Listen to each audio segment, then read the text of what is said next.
Kayak apa sih Jadi, model bridge school Ibu ya? iya, jadi ini adalah kayak apa ya?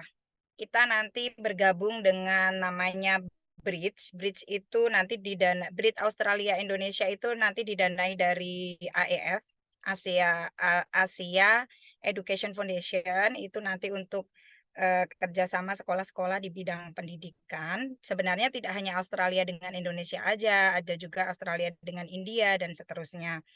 Tapi kita kemarin bergabung dengan BRIT Australia Indonesia, itu nanti setiap tahun Bu ada apa namanya, ada pendaftaran baru.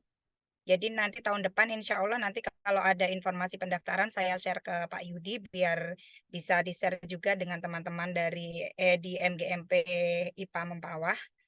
Jadi eh, intinya kalau kita bergabung dengan Bridge School ini nanti kita akan difasilitasi, kita akan dicarikan seperti apa ya istilahnya, kayak sekolah mitra gitu. Jadi kayak sister school. Kalau kita sudah lolos, kita masuk bergabung dengan Bridge, nanti banyak sekali keuntungan kita, diantaranya Bapak Ibu guru yang bergabung dalam Bridge School itu nanti kan awalnya setiap sekolah nanti mewakili 2 orang guru dari setiap sekolah, nanti di situ akan banyak diberi pelatihan-pelatihan. Kalau dulu seringnya pelatihannya itu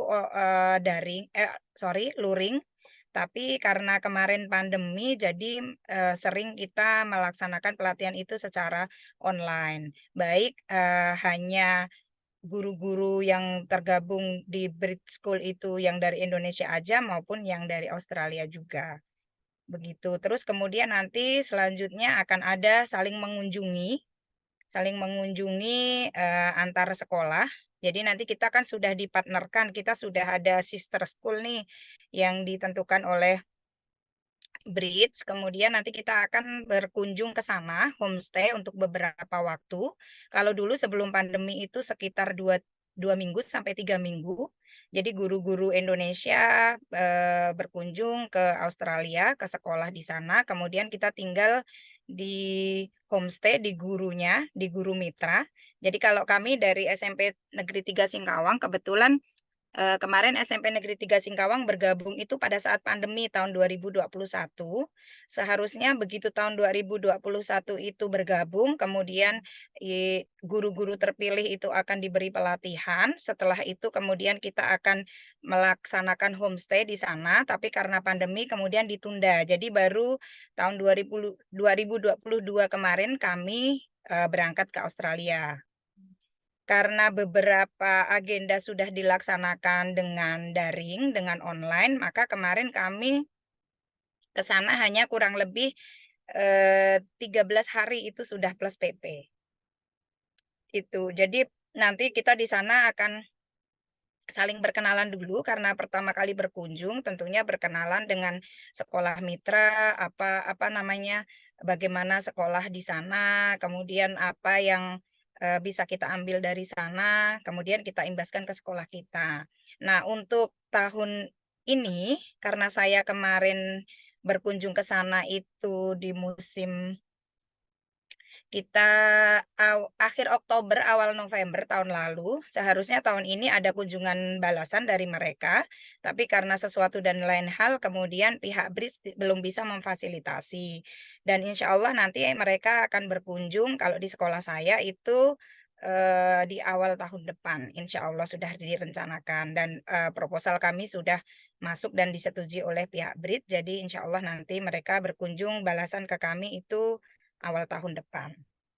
Seperti itu. Jadi ada kunjungan balasan. Selain itu nanti karena sekarang kan kita serba online bisa, jadi bisa juga kita melaksanakan apa namanya, komunikasi bisa terus berlangsung lewat via email. Kalau mereka kan jarang menggunakan WhatsApp ya, Bu ya.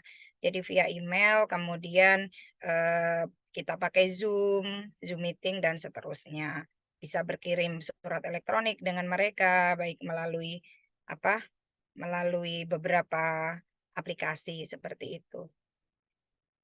Saya belum dapat update-nya untuk di Kalbar itu dari kabupaten mana aja, karena ini untuk Brit School ini eh, kalau dikatakan lepas dari dinas, nggak lepas-lepas amat. Dinas tetap tahu, tapi kita komunikasinya tidak melalui dinas seperti itu. Berarti dinas itu hanya mengetahui saja, tapi yang jalan kita gitu ya, Bu? Ya, dinas hanya mengetahui dan mendukung, dan ketika misalnya ada bridge team dari pihak bridge dari Jakarta misalnya datang, mereka juga tetap berkunjung ke dinas, istilahnya permisi seperti itu. Tapi untuk segala jenis kegiatan itu semuanya langsung ke sekolah, seperti Gitu. itu. Itu nanti boleh diikuti oleh semua sekolah yang ada di Indonesia gitu, Bu? Belum, kalau seluruh Indonesia belum. Saya lupa ada berapa provinsi, tapi yang jelas Kalimantan Barat adalah target. Jadi untuk kalau nggak salah Irian Jaya belum. Kemudian mana lagi ya? Dari baru 25 provinsian kalau nggak salah sih, nggak salah saya ini. Itu Mhm. rata-rata setiap tahun nanti akan ada di apa namanya tambahan untuk 10 sekolah baru untuk bergabung dengan BRID. Kemudian khusus di masa pandemi tahun 2020, 2021 itu hanya 5 sekolah yang bergabung. Kebetulan 2 sekolah dari Singkawang, kemudian 1 sekolah dari Bali, eh, yang 2 dari mana saya lupa. Jadi saran saya sih bergabung saja. Ya, menurut saya sih secara pribadi tidak terlalu sulit, Bu, untuk syarat-syaratnya. Jadi nanti kita mengisi formnya online, dikirim online. Di situ nanti sudah ada apa ya? Sudah ada formnya, jadi kita tinggal sesuaikan saja. Tentunya harus ada dukungan juga dari dinas, biasanya berupa video. Karena sekarang ini bisa semuanya lewat online kan, nanti biasanya apa namanya? Sekolah itu nanti divideokan. Jadi mereka mau lihat dari video itu sekolahnya seperti apa dan seterusnya. Kalau yang tahun ini dari ratusan yang mendaftar sekolah itu kan diambil dulu 30 besar, jadi diseleksi karena ada beberapa teman saya yang ikut dari Jawa itu. Kemudian dari 30 sekolah itu semua 30 sekolah itu dikunjungi oleh Bridge Team. Dikunjungi, melihat langsung seperti apa, komunikasi langsung dengan kepala sekolah, dengan guru, dengan siswa, dan seterusnya. Nah, dari 30 sekolah itu diambil atau diloloskan 10 sekolah baru untuk bergabung dengan Bridge. Begitu. Mmm, menarik ya, Bu, ya. Itu Ya, tapi sistemnya kayak MOU gitu Kak, Bu, jadinya, Bu? ya, kalau kita bilangnya ROU, jadi kayak ada kesepakatan, ada perjanjian, tapi dengan pihak Bridge, itu sebenarnya dari AEF-nya. Jadi, apa namanya, ada kesepakatan-kesepakatan yang memang harus ditandatangani oleh kepala sekolah. Tapi untuk yang berhubungan langsung, kepala sekolah di awal itu hanya menyetujui, kemudian untuk yang berhubungan langsung, misalnya ada kegiatan sehari-hari itu tetap dengan guru Bridge-nya, gitu. Oh, gitu. Itu untuk seluruh jenjang dari TK sampai SMA atau khusus SMP aja, Bu? TK sampai SMA. Oh, lengkap Tapi ya berarti ya? iya, lengkap lengkap. Nanti sebelum pendaftaran itu biasanya nanti akan diadakan Zoom meeting, nanti tanya jawab, dengan bridge team apa saja yang harus dipersiapkan, kemudian gambaran umum bridge itu seperti apa dan seterusnya. Jadi memang awal itu, sekolah dulu, jadi form aplikasi itu diisi, kemudian nanti menyertakan 4 kandidat guru yang akan, dites, untuk bergabung menjadi guru Bridge, itu dari 4 guru itu. Kemudian kalau sekolahnya sudah dinyatakan lolos, nanti akan ada tes tertulis, wawancara untuk guru-gurunya. Dari 4 guru itu kemudian dites, kalau karena kemarin kami, pandemi jadi online tesnya. Kalau yang tidak pandemi lagi itu, mereka by paper, pakai kertas waktu, awal-awal itu. Kemudian wawancara tetap, kemudian sebenarnya, ini sih yang banyak ditakutkan itu memang mayoritas guru yang lolos itu yang diajukan oleh sekolah itu adalah guru bahasa Inggris. Tapi sebenarnya tidak menutup kemungkinan seperti misalnya saya, kalau Ibu kan kenal Bu Eka juga guru IPA juga. Jadi tidak harus guru bahasa Inggris dan tesnya juga enggak menyerupai tes TOEFL tapi bukan tes TOEFL gitu. Jadi mereka tidak mengharuskan apa namanya, tidak mengharuskan TOEFL bahasa Inggrisnya sekian, itu tidak. Karena beberapa sekolah itu dimitrakan dengan sekolah di Australia yang mereka mempunyai, Indonesian class. Jadi mereka ada kelas bahasa Indonesia. Jadi komunikasinya 2 bahasa. Tapi untuk kami kebetulan, untuk SMP 3 dimitrakan kami kemarin agak kesulitan karena mitra kami itu tidak ada kelas di sekolah mitra kami tidak ada kelas bahasa Indonesia dan mitra saya itu adalah guru bahasa Perancis.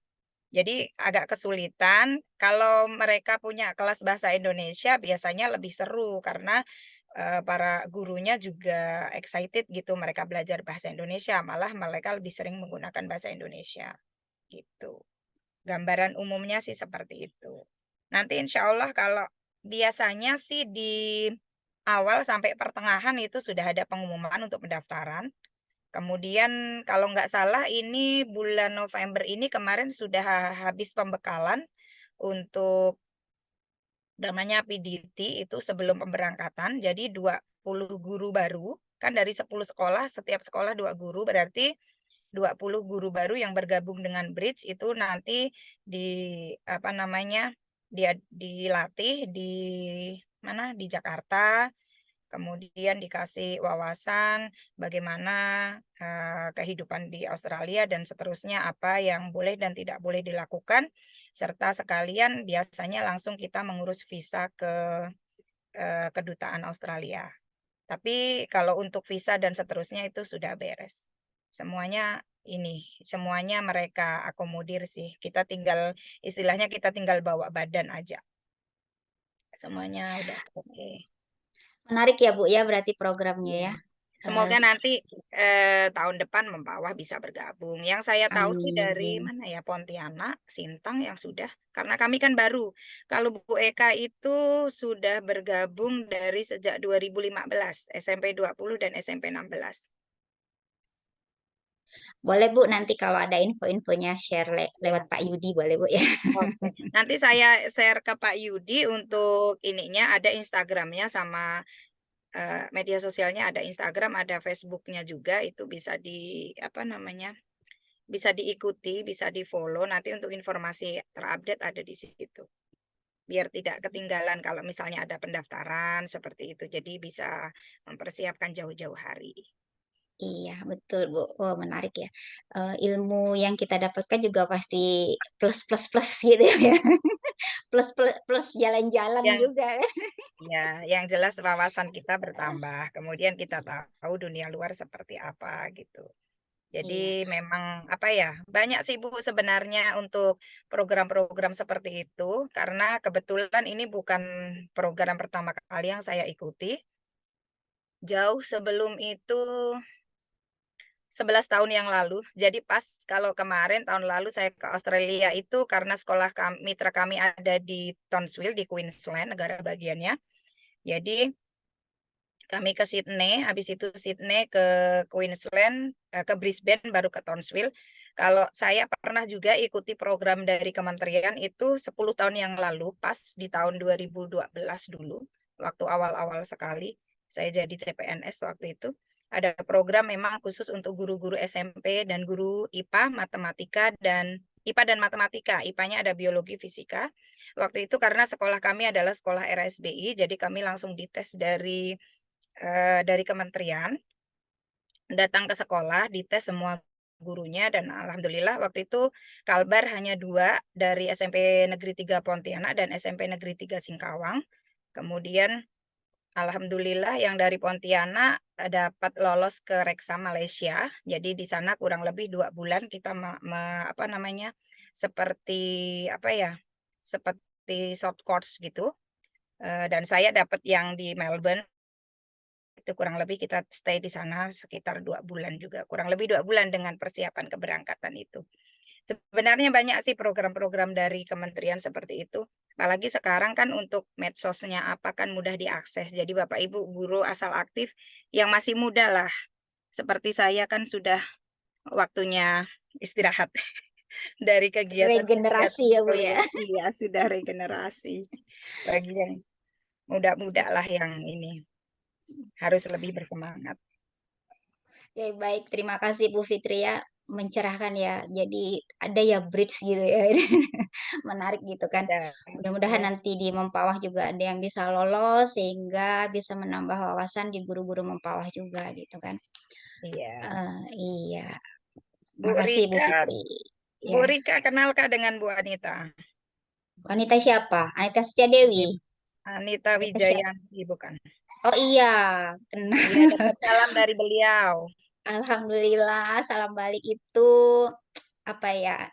Temen ibunya tuh temennya ibu saya, jadi kami udah seperti saudara gitu. Oh, iyalah kemarin Salam. saya pemberitahuan ke beliau karena kan Ya. minggu lalu kami habis pengimbasan di MGMP dan KKG dengan Bu Anita kan di dinas pelaksanaannya. Jadi hybrid ada daring, ada luring juga.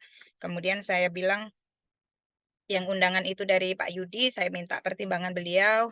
Ya udah Mbak, nggak apa-apa, berbagi aja gitu kan. Terus saya share yang flyer itu, ternyata, oh saya kenal dengan beliau, salam ya nanti.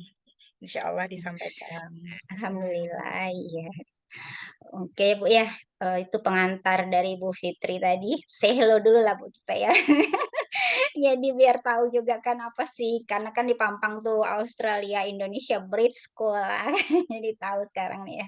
Saya malah Oke. nggak tahu kalau Pak Yudi cantumkan itu, karena kemarin itu intern kan, sekalian saya, apa namanya, sekalian saya kemarin cerita, memang Bu Anita minta kan dari dinas kan kalau kita dari mana-mana kan memang harus berbagi dengan teman-teman dan belum sempat waktunya gitu. Jadi memang tahun ini beberapa sekolah di Singkawang juga mendaftar.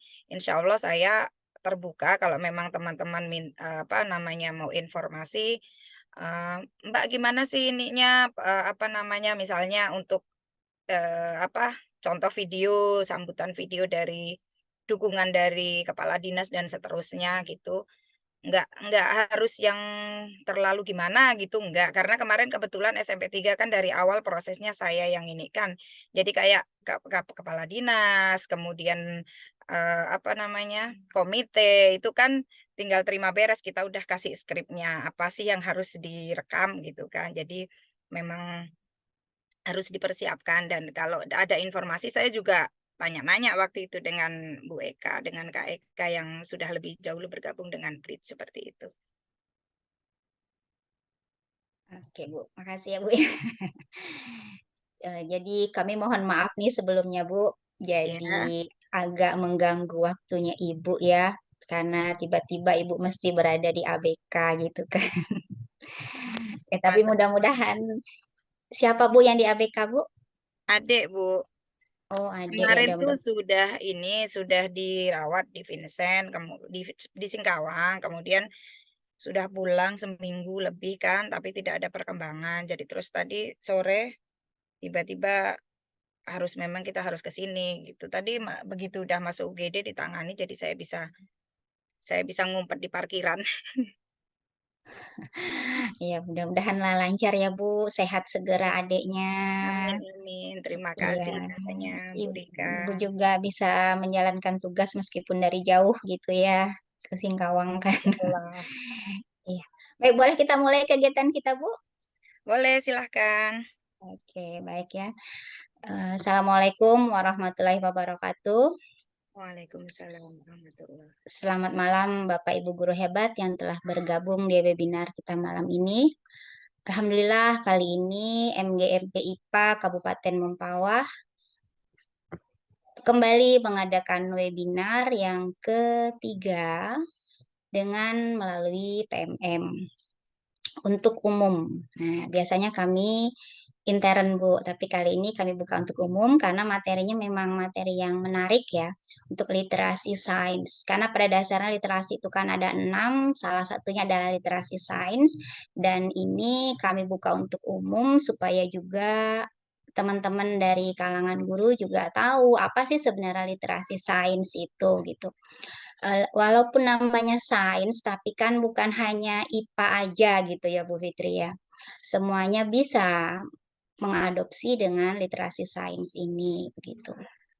Nah, untuk membuka kegiatan kita pada malam ini, kami mohonkan kepada Bapak Yatim untuk memberikan sambutan malam ini supaya kegiatan kita dapat di apa namanya ya, dapat diakui lah ya, diakui di di di apa sih namanya ya? Oh iya benar dapat diakui lah oleh teman-teman bahwa kita nih MGMP IPA nih ngadakannya benar-benar loh gitu ya, dapat dukungan juga dari dinas. Oke, silakan kepada Pak Yatim untuk memberikan sambutan.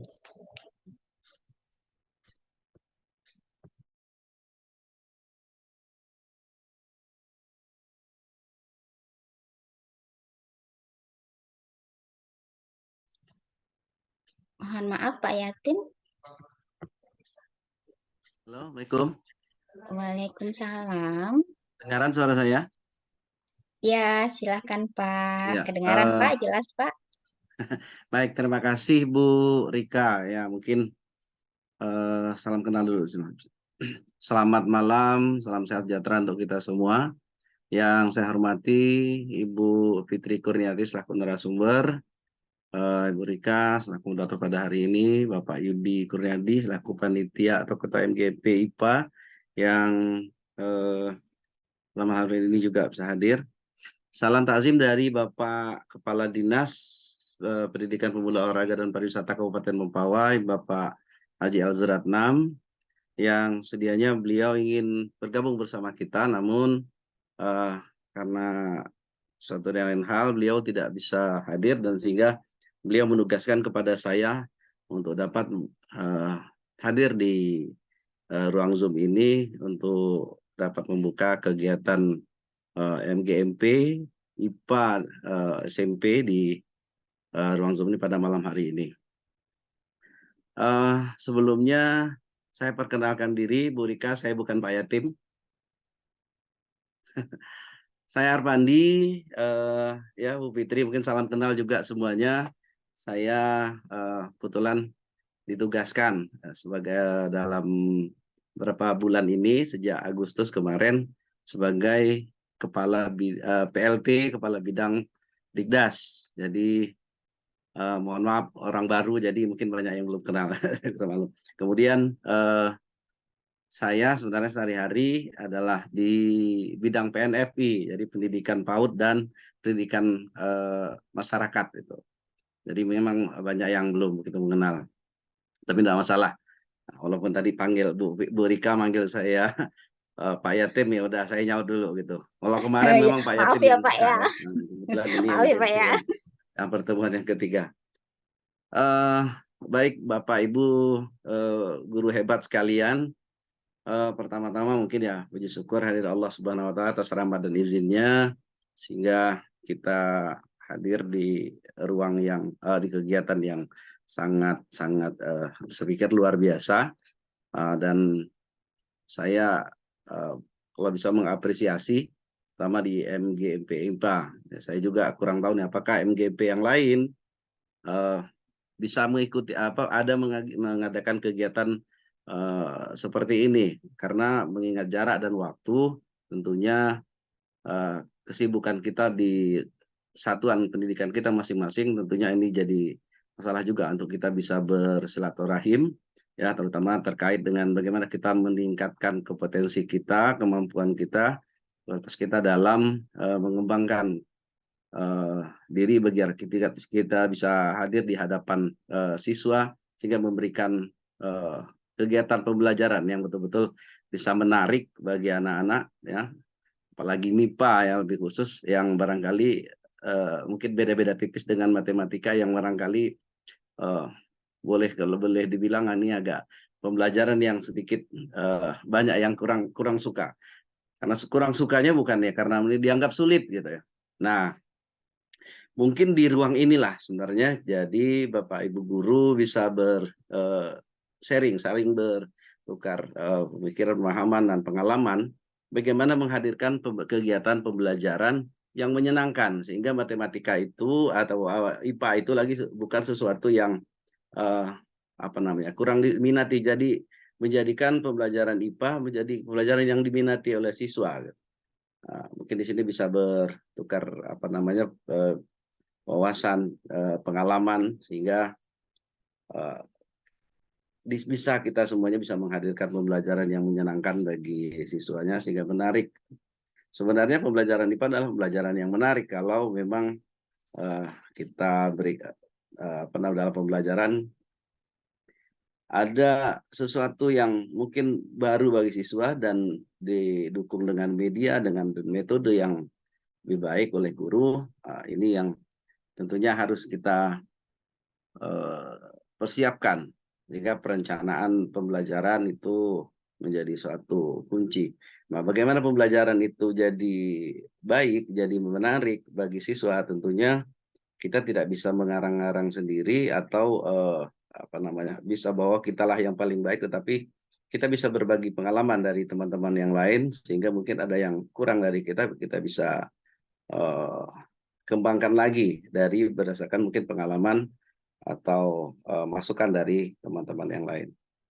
Jadi saya merasa bersyukur sekali dan merasa salut dengan teman-teman MIPA, guru-guru IPA semuanya. Dan saya berharap mudah-mudahan kegiatan serupa ini bisa diikuti oleh MGMP yang lain. Bahkan tidak hanya dari SMP, mungkin juga semua jenjang bila perlu ya.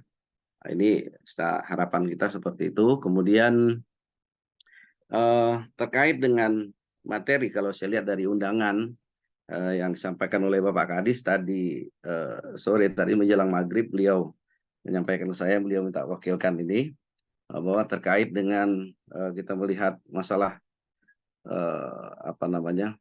PMM kita yang kita lihat, apalagi khususnya masalah PISA ya. Memang kalau kita lihat PISA kita sangat rendah sekali. Nilai kita mungkin kalau lihat di 2018 itu kan sampai urutan 74. Jadi sangat memprihatinkan. Tetapi kita harus optimis ke depan bagaimana PISA yang sudah harusnya kita ikuti ya, baik itu dari literasinya, kemudian matematika dan juga IPA maksud saya, ini ke depan bisa lebih baik ya, sehingga nilai kita bisa lebih baik. Tentunya itu harus penuh perjuangan dari guru-guru kita, dari guru-guru semuanya, bagaimana nilai PISA kita di Indonesia itu bisa lebih meningkat lagi kalau dibanding dengan tahun kalau nilai dari 2018 itu. Maka harapan sekali lagi dengan kegiatan ini mudah-mudahan akan muncul dengan ide-ide baru, inovasi baru dalam kegiatan pembelajaran sehingga pembelajaran begitu menarik sehingga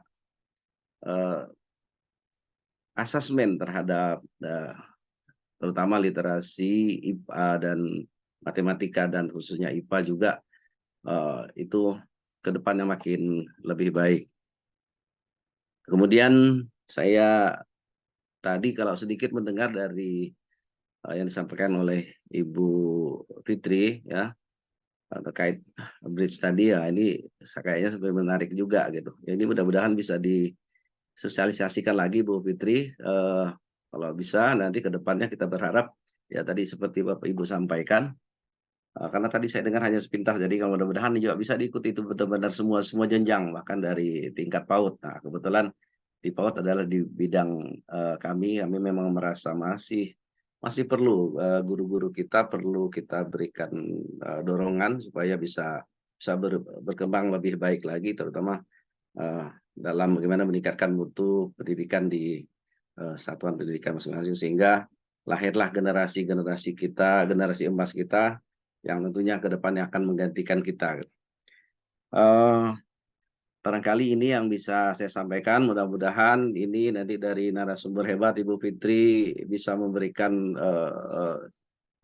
tambahan wawasan lah bagi semua guru-guru IPA terutama yang di dalam ruangan ini, ya di dalam Zoom ini, sehingga ke depan ya kita dapat menambah wawasan kita hingga MGMP ini bisa lebih dikembangkan lagi, dan terciptanya pembelajaran yang lebih baik sehingga kualitas dan mutu pendidikan kita akan makin meningkat.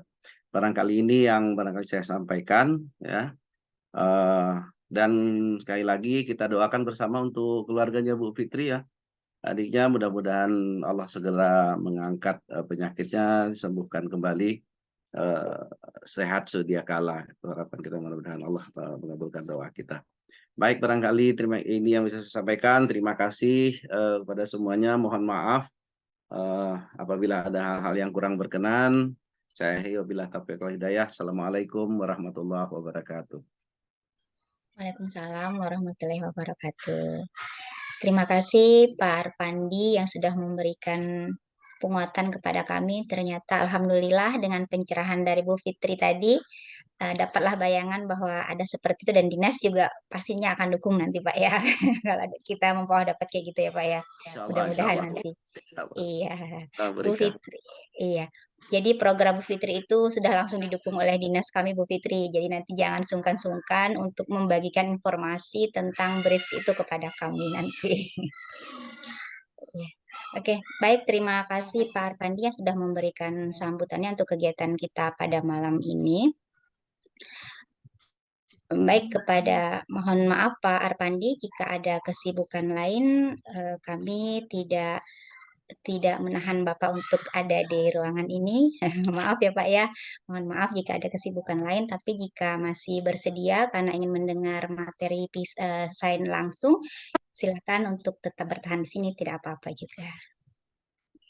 Bu Fitri, sebenarnya saya ingin sekali mendengar nih penjelasan dari Bu Fitri ya.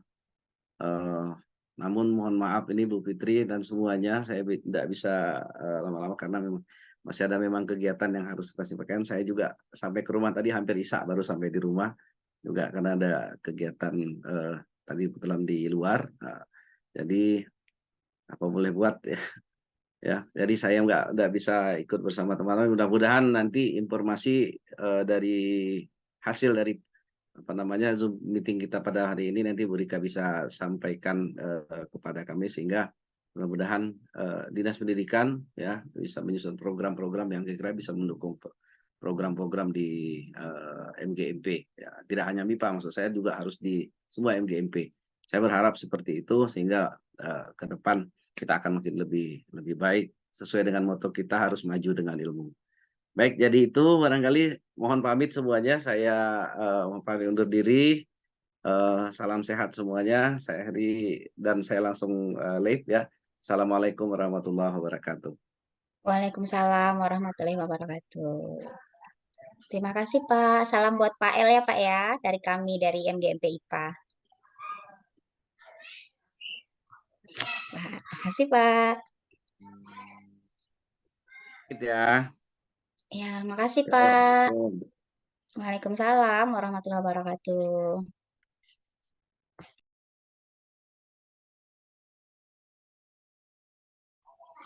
Oke, baik, itu tadi sambutan sekilas dari Pak Arpandi selaku dari pihak Dinas Pendidikan yang sudah memberi dukungan kepada kami dari MGMP IPA.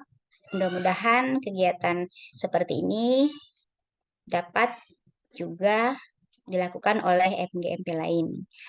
Mudah-mudahan juga MGMP IPA Singkawang selalu menginspirasi MGMP IPA di Kabupaten Mempawah, karena kalau saya lihat MGMP IPA-nya di Singkawang tuh gitu ya, bagus banget gitu ya. Bagus itu Bu Fitri ya. Oke, baik Bapak Ibu, untuk malam ini mari kita langsung ke materi kita malam ini.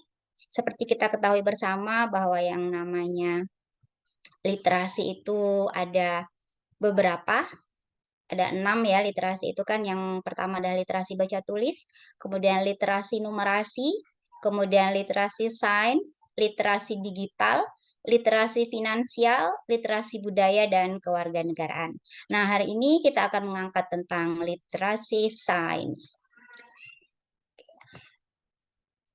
Malam ini malam Kamis. Makan malam ikan tenggiri. Udah makan belum tadi Bapak Ibu?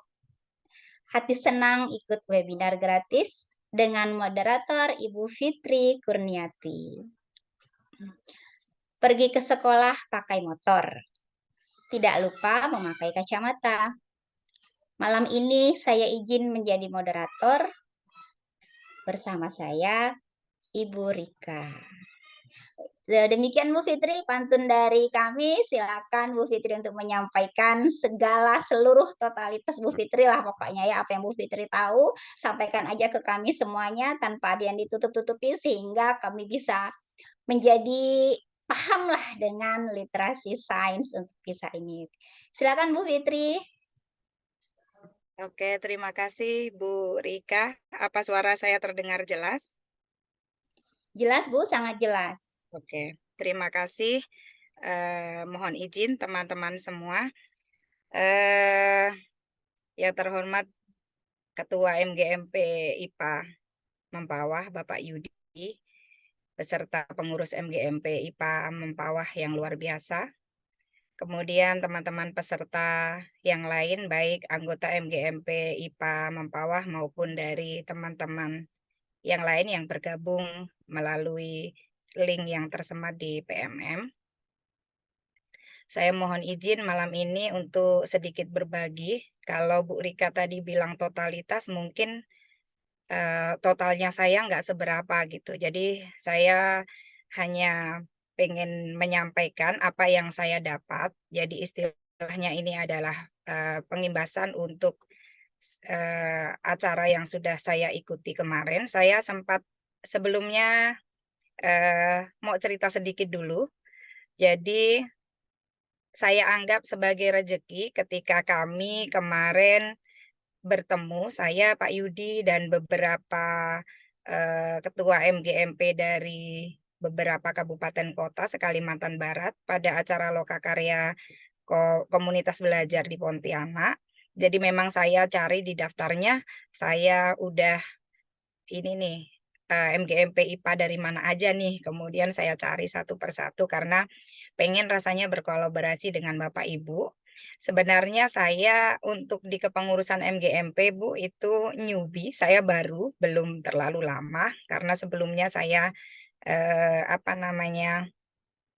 harus berada di luar kota untuk melanjutkan studi waktu itu. Jadi saya belum lama juga bergabung kembali dengan MGMP IPA Kota Singkawang. Mohon izin untuk memperkenalkan diri. Nama saya Fitri Kurniati. Saya dari MGMP IPA SMP Kota Singkawang. Saya mendapat undangan dari Pak Yudi selaku Ketua MGMP IPA SMP Mempawah untuk menyampaikan materi literasi sains. Tapi sebenarnya Bapak Ibu nanti saya tidak akan mengupas literasi sains itu seperti apa. Karena yang saya dapat kemarin itu tentang PISA, memang di dalamnya juga ada literasi sainsnya. Jadi kita nanti akan lebih membahas tentang PISA-nya, seperti itu. Setelah acara webinar ini, nanti saya persilahkan Pak Yudi untuk membagikan materi. Untuk materi pada seri 1 ini sudah saya titip ke Pak Yudi. Untuk yang seri 2 nanti insya Allah kita akan bertemu lagi. Semoga kita semua sehat selalu dan diberi kelancaran. Jadi pengen rasanya tidak hanya bertemu daring dengan Bapak Ibu. Seandainya bisa bertemu luring, saya mewakili teman-teman MGMP IPA Kota Singkawang. Jika Bapak Ibu misalnya suatu hari ada acara atau sedang berkunjung ke Singkawang, silahkan kabarin kami. Insya Allah kalau kita bisa bertemu, kita bisa ngobrol bareng, bisa sharing bareng, insya Allah ada hal positif yang bisa kita bagi seperti itu. Baik, itu saja dulu perkenalan dari saya. Kita akan mulai ke materi Bapak Ibu. Alhamdulillahirabbil alamin, puji syukur kehadirat Allah Subhanahu wa taala yang telah memberikan kita limpahan kesehatan dan kesempatan sehingga pada malam hari ini kita bisa bertatap muka lewat layar. Meskipun kita tidak di satu tempat, tapi melalui teknologi ini, alhamdulillah kita bisa saling sharing secara langsung. Semoga apa yang kita ikhtiarkan pada malam hari ini bermanfaat dan bisa berimbas baik, berimbas positif kepada peserta didik kita. Salawat serta salam semoga selalu tercurahkan kepada Nabi Akbar Muhammad Shallallahu Alaihi Wasallam yang insya Allah akan kita nantikan syafaatnya nanti di yaumil qiyamah. Untuk mempersingkat waktu, saya akan langsung share screen dulu. Saya yakin Bapak Ibu tidak asing lagi dengan PISA seperti tadi yang dikemukakan oleh Pak Kabit ya.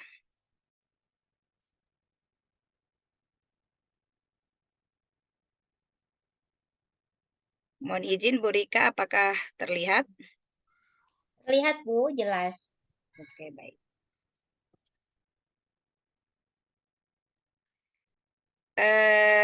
Ini materi saya tidak ada edit, jadi memang ini materi yang saya dapatkan pada saat kami mendapatkan pelatihan atau lokakarya tentang asesmen dari standar PISA ini di Singkawang. Waktu itu dilaksanakan di Hotel Swiss Bell selama 4 hari. Dan kebetulan hanya 3 mapel yang terundang saat itu, yaitu Bahasa Indonesia, Matematika, dan IPA. Dan dari 3 kabupaten kota, Bengkayang, Singkawang, dan Sambas. Jadi total semuanya untuk SMP dan SMA sekitar 90 peserta saat itu. Jadi kita bahas sebentar tentang PISA ya Bapak Ibu. Saya yakin Bapak Ibu tidak asing lagi karena kalau Bapak Ibu menulis karya tulis, kemudian membuat karya ilmiah, biasanya ini jadi patokan kenapa sih Bapak Ibu pengen pengen meningkatkan bernalar kritis siswa, kemudian kreativitas siswa dan seterusnya karena memang patokan kita dari capaian kita di PISA ini yang tadi disebutkan oleh Pak Kabit itu sekitar tahun 2018 itu kita ada di ranking 74. Alhamdulillah itu adalah ranking ke-6 Bapak Ibu dari bawah. Jadi PISA itu dilaksanakan 3 tahun sekali. Seharusnya PISA terakhir yang sudah kita ketahui hasilnya itu adalah yang dilaksanakan pada tahun 2018. Seharusnya tahun 2023 itu dilaksanakan lagi, tapi karena terkendala pandemi COVID waktu itu akhirnya dilaksanakan di tahun 2022. Dan insya Allah menurut rencana kalau tidak ada perubahan nanti di sekitar tanggal 15 Desember bulan depan hasil dari tes PISA di tahun 2022 itu akan keluar. Jadi kita akan segera tahu apakah ranking kita atau nilai rata-rata dari peserta tes PISA dari Indonesia itu meningkat atau menurun itu nanti insya Allah di bulan depan. Semoga tidak ada perubahan. Apa itu PISA? PISA itu adalah Program for International Student Assessment. Ini studi internasional di bidang pendidikan yang diselenggarakan oleh organisasi internasional bidang kerjasama dan pembangunan. Meskipun ini bertaraf internasional Bapak Ibu, tetapi ternyata belum semua negara mengikuti. Jadi belum semua negara di dunia ini mengikuti, baru beberapa negara. Kemudian apa sih tujuannya? Tujuan PISA ini adalah untuk mendorong negara-negara saling belajar satu sama lain mengenai sistem pendidikan, sehingga mampu membangun sistem persekolahan yang lebih baik dan inklusif secara efektif. Jadi Bapak Ibu, tujuan dari diadakannya PISA ini itu tidak untuk mencari mana sih yang ranking 1, mana sih yang ranking 2, dan seterusnya, meskipun tidak bisa dipungkiri itu nanti akan menjadi menjadi acuan untuk evaluasi berikutnya, tetapi di sini nanti lebih ke bagaimana sih dari hasil PISA itu kemudian dievaluasi oleh negara masing-masing untuk memperbaiki sistem pendidikan di negaranya. Jadi nanti kemudian kita bisa belajar nih, oh ternyata yang ranking pertama dari negara A misalnya. Kita bisa belajar bagaimana sih sistem pendidikan di sana dan seterusnya. Mungkin itu juga yang kemudian mendorong secara tidak langsung adanya perubahan-perubahan kurikulum di Indonesia khususnya. Meskipun secara konten, kalau kurikulum itu kan tidak berubah. Kontennya tetap tidak berubah. Kalau misalnya IPA ya, isinya apa sih di pembelajaran IPA itu? Ya itu-itu aja, seperti itu. Mungkin hanya berubah yang tadinya di awal menjadi di 7, jadi di kelas 8 dan seterusnya. Intinya kontennya tidak berubah. Tapi kita harus yakin dan kita harus optimis bahwa setiap perubahan dari yang dilakukan pemerintah itu bertujuan baik dan untuk meningkatkan kualitas pendidikan kita. Nah, bagaimana sih cara kerja PISA? Kita akan lihat bersama. Ini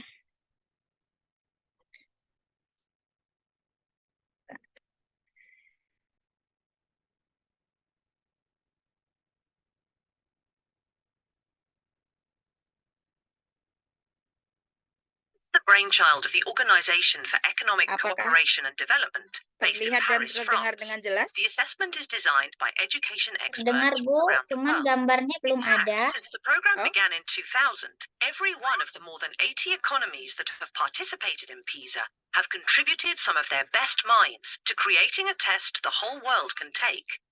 The assessment Sebentar.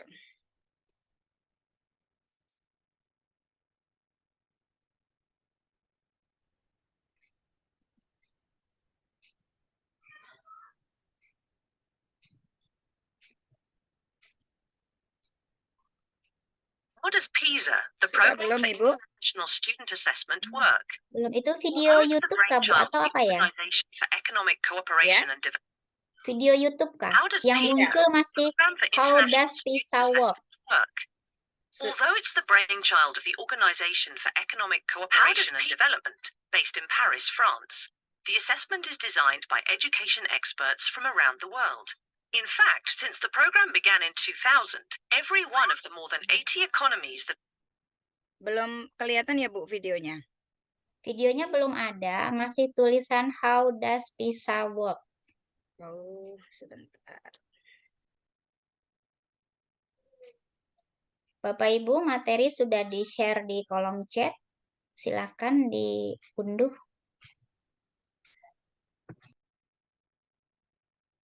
Sebentar.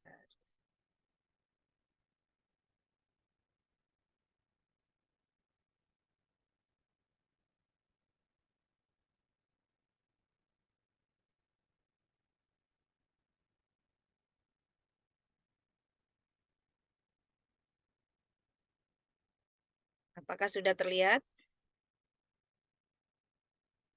Nah, kalau ini ada Bu. Iya Bu, terlihat Bu videonya.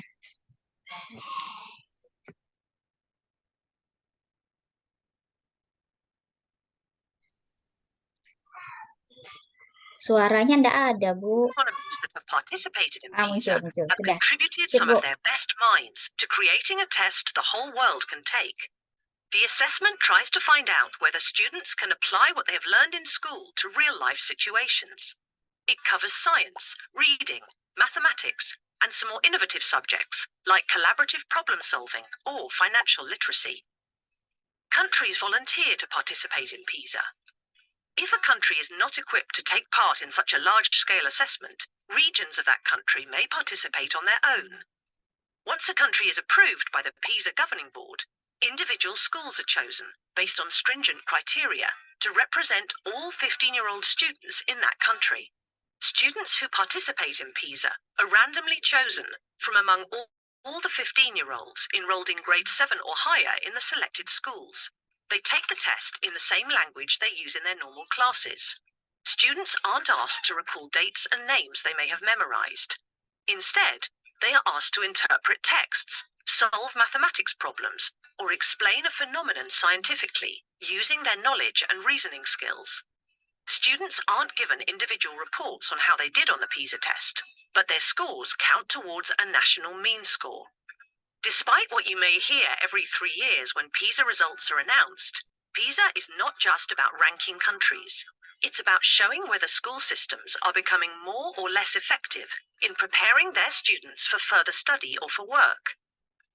It's about learning whether 15-year-olds are acquiring the social and emotional skills they'll need to thrive, like knowing how to work and communicate with others. And it's about taking the results of the assessment, translating them into millions of pieces of data, and putting those pieces together to create a picture of what the most effective education systems look like.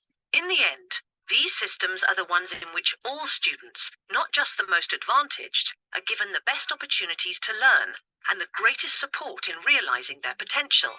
PISA aims not only to show how these systems are constructed, but to encourage countries to learn from each other's experience in building fairer and more inclusive school systems.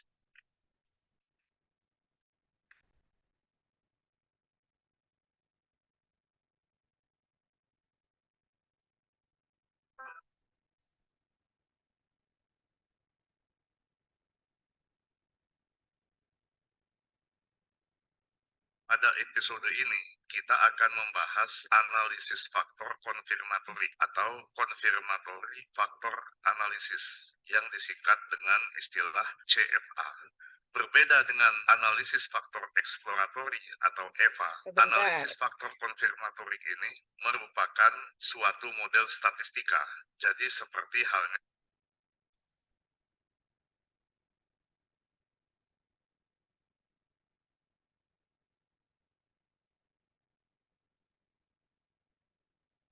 analisis regresi.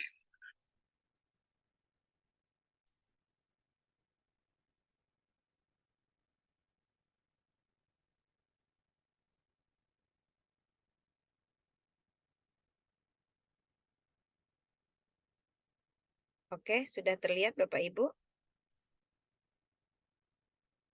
Belum, Bu. Yang how does PISA work udah? Sudah, ya.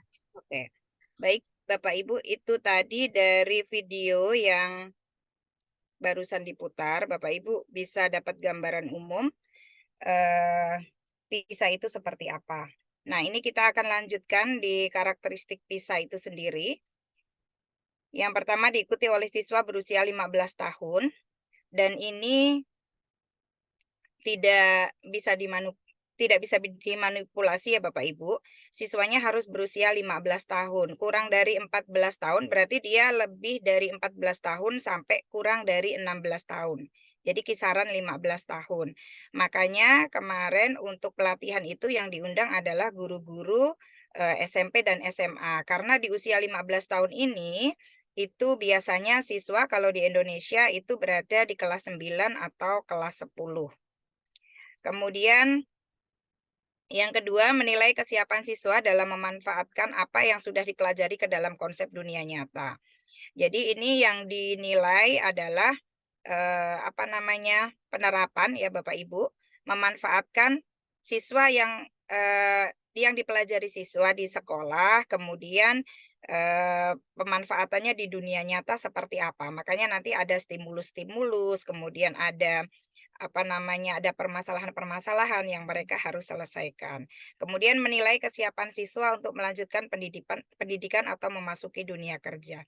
Tidak menutup kemungkinan soal-soal pada PISA ini adalah soal-soal yang mengarah kepada bagaimana mereka nanti akan sikap mereka pada saat mereka memasuki dunia kerja. Karena setelah nanti umur 15 tahun, kemudian nanti mereka lulus SMA, diharapkan kalau mereka akan bisa memasuki dunia kerja. Kemudian mendapatkan informasi tentang praktik pembelajaran yang dilakukan oleh negara peserta. Nah, dari keseluruhan nanti hasil dari PISA itu, kemudian di situ nanti akan ada data, didapatkan data. Dan data itu bisa kemudian diolah dan diterjemahkan, oh ternyata praktek pembelajaran di negara A adalah seperti ini. Dilihat dari mana? Dilihat dari hasil PISA-nya. Karena nanti untuk PISA ini tidak hanya siswa mengerjakan tes seperti kita, seperti AN, tetapi nanti ada juga tes untuk kepala sekolahnya. Dari tes yang diisi oleh kepala sekolah itu kemudian nanti akan diketahui bagaimana sih kalau sekarang kita seperti survei lingkungan belajar seperti itu. Jadi bagaimana kondisi di sekolah tersebut. Jadi kalau misalnya nanti, misalnya SMP satu SMP di Kabupaten Mempawah, siswanya terpilih untuk mengikuti PISA ini, mengikuti tes ini, maka nanti otomatis kepala sekolahnya juga akan diberi mereka akan mengisi angket. Seperti kalau kita survei lingkungan belajar seperti itu. Nah, khusus kalau di Mempawah saya kurang tahu informasinya, atau di Kalbar saya kurang tahu, tapi beberapa tahun yang lalu Singkawang sempat siswanya menjadi peserta PISA untuk tes PISA ini. Jadi kemudian dari situ tidak kemudian langsung bisa dipetakan, oh berarti di Singkawang itu seperti ini loh proses pembelajarannya, atau di sekolah A seperti ini, tidak. Karena nanti kita akan lihat di informasi selanjutnya bahwa pemetaannya itu nanti secara nasional. Jadi tidak ada tidak akan diketahui misalnya siswa yang menjadi peserta PISA itu adalah misalnya di sekolah kami SMP Negeri 3 Singkawang. Oh, ternyata nilai PISA-nya sekian, tidak seperti itu. Tapi itu nanti langsung berupa rata-rata per negara. Jadi tidak mewakili sendiri sekolah maupun lokal, tetapi mewakili nasional. Nah, PISA yang akan dilaksanakan berikutnya adalah di tahun 2025. Karena kan 3 tahun sekali, kemarin terakhir di 2022, meskipun hasilnya sekarang belum keluar, maka ini pemerintah terutama Kementerian Pendidikan getol melakukan berkeliling Indonesia untuk melakukan pelatihan-pelatihan kepada guru, biar kita tahu dan kita nanti siap, siswa kita siap. Karena untuk peserta PISA ini tidak diberitahukan sebelumnya. Jadi seperti AN seperti itu, jadi diacak. Nah, terdapat sekitar 90 negara peserta, terakhir itu sekitar 70 sekian. Jadi sekarang sudah 90 peserta. Kemudian field trial-nya akan dilaksanakan pada tahun 2024. Jadi tetap ada simulasinya Bapak Ibu. Kalau kita seperti AN itu kan sebelum pelaksanaan AN yang sesungguhnya kan ada simulasi. Kemudian domain yang diuji adalah literasi membaca atau reading literacy, kemudian matematika, sains, dan pembelajaran dalam dunia digital. Jadi ada tambahan.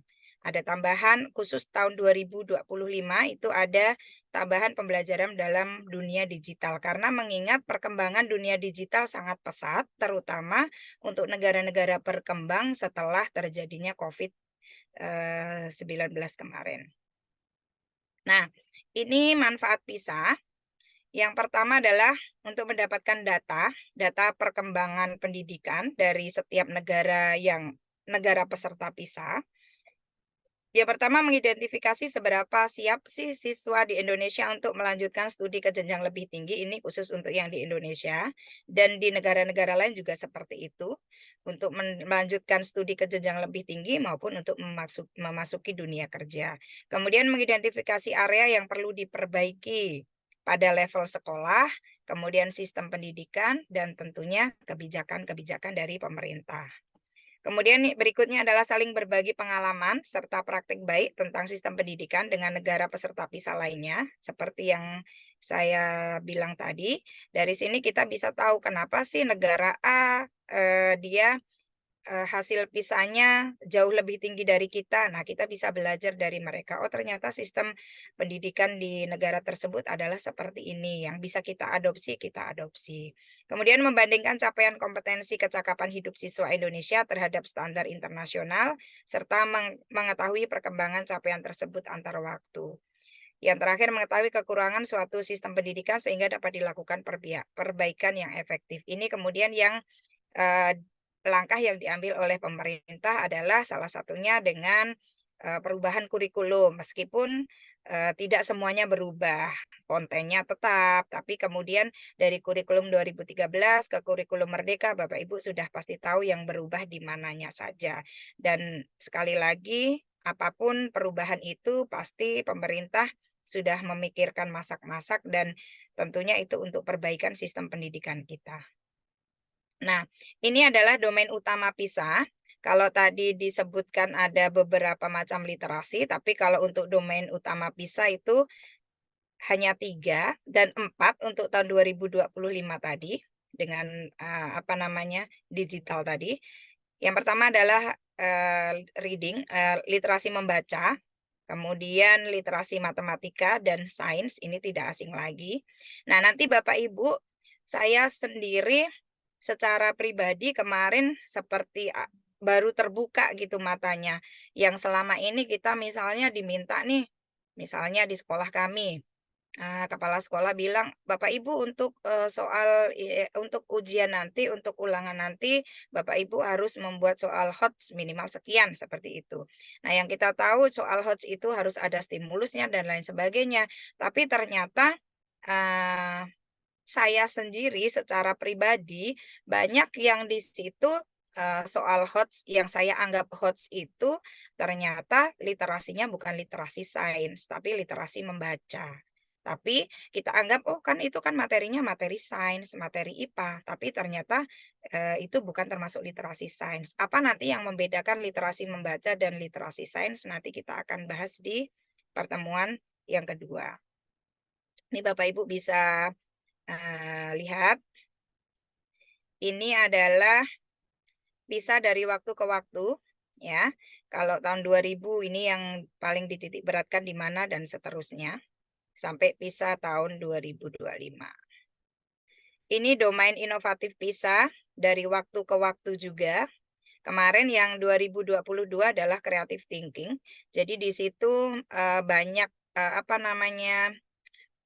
prosentase soalnya di creative thinking itu jauh lebih banyak dibandingkan yang lain. Misalnya creative problem solving, kemudian global competence, dan lain sebagainya. Nah, ini untuk tambahan, khusus untuk tambahan di tahun 2025, tidak hanya membaca, kemudian matematika dan sains. Di sini ada pembelajaran dalam dunia digital. Kapasitas untuk terlibat di dalamnya, proses berulang dalam membangun pengetahuan dan penyelesaian masalah menggunakan alat komputasi. Karena generasi-generasi sekarang ini sudah sangat sangat akrab dari kecil gitu kan. Kapasitas ini ditujukan untuk pembelajaran mandiri yang efektif sambil menerapkan komputasi dan praktek penyelidikan ilmiah.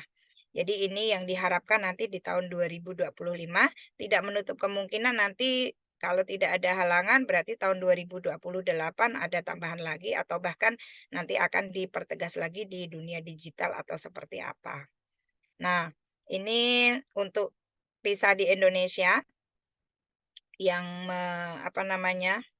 yang berhubungan langsung itu dengan Kepala BSKAP, kemudian Pusmendik. Nah, kemarin yang mengadakan pelatihan di Singkawang itu adalah dari Pusmendik kemarin.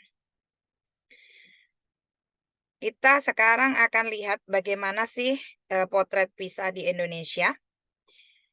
PISA dilaksanakan di sekolah dipilih melalui metode sampling yang sahih, jadi tidak ada kecenderungan, tidak ada tidak ada pilih kasih istilahnya, jadi seperti proses AN. Jadi AN itu juga berkaca kepada PISA. Pada PISA 2025 akan dipilih lebih dari 400 sekolah sampel di Indonesia. Ya, jadi lebih dari 400 sekolah. Jadi otomatis kalau 400 sekolah berarti ada sekitar 400 kepala sekolah juga nanti yang akan mengisi mereka akan menjelaskan bagaimana sih sistem pendidikan di sekolahnya. Peserta studi PISA adalah siswa usia 15 tahun dari sekolah sampel tadi yang dilakukan dengan metode sampling dan sahih tadi. Siswa tersebut dipilih secara acak untuk memastikan hasil penilaian yang tidak bias. Di Indonesia, siswa sampel PISA itu duduk di kelas 7 sampai dengan kelas 12. Tidak menutup kemungkinan usia 15 masih ada di kelas 7. Kita nggak tahu di daerah-daerah lain ya Bapak Ibu. Kemudian tidak menutup kemungkinan juga usia 15 mereka sudah ada di kelas 12 kalau mereka ada percepatan. Kemudian siswa peserta studi PISA tidak diberi laporan individual, ini yang saya bilang tadi. Jadi skor mereka menjadi bagian dari skor rata-rata nasional. Jadi kalau misalnya ada nih di Kalimantan Barat nih dari 400 sekolah tadi Kalimantan Barat ada misalnya 20 sekolah gitu. Berarti tidak ada nanti skor rata-rata untuk PISA Kalimantan Barat tidak ada. Jadi mereka langsung secara nasional. Langsung rata-rata skor hasil PISA tahun 2022 Indonesia adalah sekian, seperti itu. Indonesia terus mewujudkan sistem pendidikan yang inklusif dan memberi kesempatan bersekolah kepada lebih banyak penduduk. Ini targetnya karena alhamdulillah kalau kita berada di Mempawah, alhamdulillah, Singkawang, alhamdulillah banyak masih daerah-daerah yang untuk bersekolah aja masih susah untuk masyarakatnya. Kemudian ini komponen PISA. Untuk PISA main testnya untuk siswanya itu sekitar 2 jam, 120 menit. Ini tadi domainnya membaca, reading, kemudian matematika, sains, dan pembelajaran di dunia digital. Ini berbasis komputer dilaksanakannya, persis seperti AN. Kemudian angket siswa. Jadi selain mereka melaksanakan main test ini, mereka juga mengisi angket. Di angket ini, dengan terkumpulnya angket ini, maka akan didapat informasi latar belakang tentang siswa. Jadi mereka akan ketahuan nih tentang diri siswa itu, biodata siswa itu, kemudian keluarga mereka seperti apa, kemudian sikap siswa terhadap pembelajaran dan pengalaman hidup mereka. Jadi mereka mengisi angket ini. Kemudian kepala sekolah yang mengisi. Kalau kita kan di sekolah kan survei lingkungan belajar kan Bapak Ibu guru semuanya. Kalau untuk PISA ini kepala sekolah. Jadi kalau misalnya ada di SMP Negeri 1 Mempawah misalnya, ada siswanya yang menjadi peserta PISA, maka kepala sekolahnya juga akan mengisi angket sekolah. Nah, isinya apa angket itu? Di sini nanti akan didapat data dari isian angket kepala sekolah itu adalah konteks dan sumber daya sekolah, iklim sekolah seperti apa, kualifikasi gurunya bagaimana, dan pengembangan profesional, praktek pengajaran di sekolah itu seperti apa, waktu pembelajarannya bagaimana, dan kurikulum dan lain-lain. Itu nanti terekam semuanya di angket sekolah ini. Nah, dari sini nanti akan ada analisa dari nilai atau skor si siswa itu, kemudian dikaitkan dengan latar belakang dan keluarga serta sikap pada saat pembelajaran dan pengalaman hidup si siswa, kemudian dikaitkan juga dengan keadaan atau iklim sekolahnya seperti apa. Nah, nanti itu semuanya akan dirata-rata secara nasional. Nih, kemudian ini informasi lebih lanjut Bapak Ibu nanti bisa kunjungi link ini, sudah ada. Pak, tadi sudah di-share ya materinya ya Pak Yudi. Ini Bapak Ibu untuk informasi lebih lanjut bisa cari di sini. Kemudian ini beberapa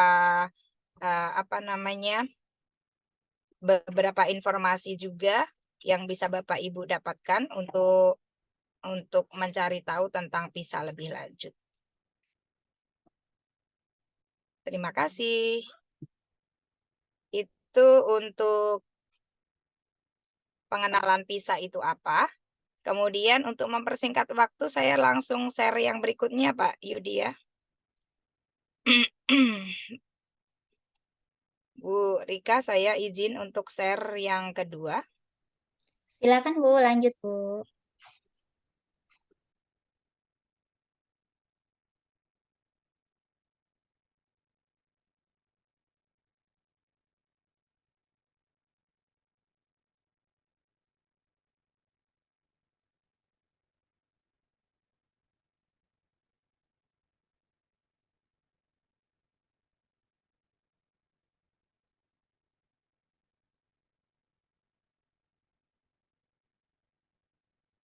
Ini framework PISA sains, framework sains pada PISA. Bapak Ibu bisa bandingkan ini yang baru. Apa sih bedanya nanti untuk dibandingkan dengan PISA sebelumnya. Ini sudah ada perbandingannya. Kalau sebelumnya itu evaluasi dan desain penyelidikan ilmiah.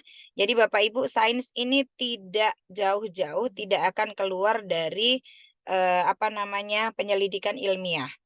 Kemudian setelah penyelidikan ilmiah ada interpretasi data, sudah pasti itu. Kemudian harus ada atau harus bisa dibuktikan secara ilmiah.